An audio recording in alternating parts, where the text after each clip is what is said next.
పుట్టినది మొదలుకొని కుంటివాడైన ఒక వ్యక్తి కొంతమందితో మోసుకొని వెళ్తూ ఆ యొక్క మందిరం యొక్క ఎంట్రన్స్లో కూర్చోబెడుతున్నప్పుడు తాను భిక్షం అడుక్కుంటూ ఉన్నాడు. తల్లి తండ్రి పుట్టగానే మంచి పేర్లు పెట్టినాడు. మంచిగా వినండి.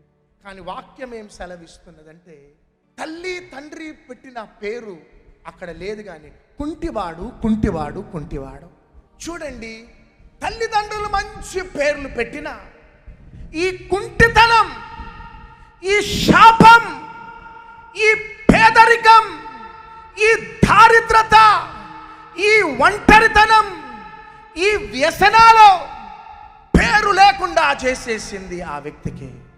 ఈరోజు నీకు కుంటితనం లేకపోవచ్చు, నీ త్రాగుపోతుతనం నీ పేరును మార్పించి తాగుపోతూ అనే నామకరణ చేసి, నీ దొంగతనం నీ పేరును మార్పించి దొంగ అనే పేరును తెచ్చింది.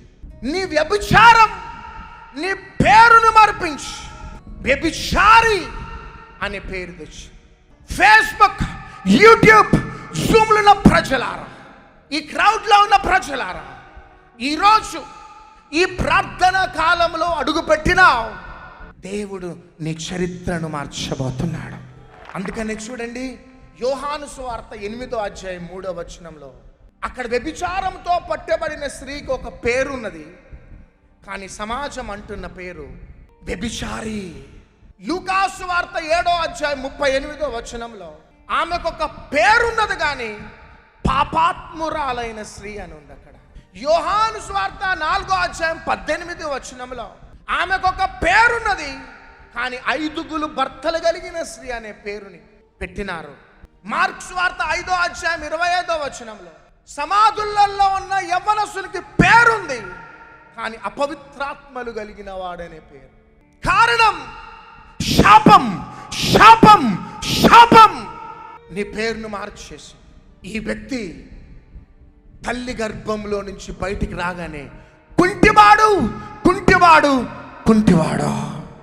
కానీ రాత్రి ఎంతమంది ఈ ప్రార్థనా కాలంలో అడుగు పెట్టినారో మీ అందరికీ శుభవార్త. నీ తల్లి నీ పేరు మరిచిన, నీ తండ్రి నీ పేరు మరిచిన, నీ స్నేహితులు, రక్త సంబంధులు, బంధుమిత్రులు నీ పేరు మరిచిన, నీ పేరుని దేవుడు మార్చబోతున్నాడు. ఇదే బెల్లంపల్లిలో సాక్ష్యాన్ని కోల్పోయి పేరుని కోల్పోయిన నా దేవుడు ఇదే బెల్లంపల్లిలో నాకు పేరు పెట్టినాడు.